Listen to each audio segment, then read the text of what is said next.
आज हम बनाएंगे बहुत ही healthy weight loss recipe, low calorie high in protein chicken stir fry. लेकिन इससे पहले हमारे चैनल को लाइक और सब्सक्राइब करना मत भूलिएगा। पैन में 1 table spoon oil, 1 table spoon slice किया हुआ लहसुन, 2 सेकंड फ्राई, 250 ग्राम बोनलेस चिकन ऐड करें। चिकन का कलर चेंज होने तक फ्राई कर लें। अब इसमें हाफ टी स्पून नमक, half tea spoon black pepper और 2-3 कतरे टबास्को सॉस के डालकर फ्राई करें।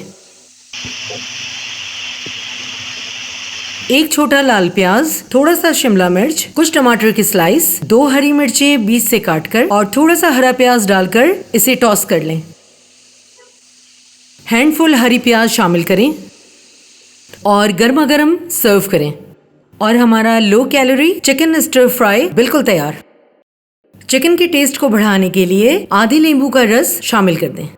वीडियो पसंद आया हो तो लाइक और सब्सक्राइब जरूर कीजिए। अपना बहुत ख्याल रखें और अपने इस चैनल का भी।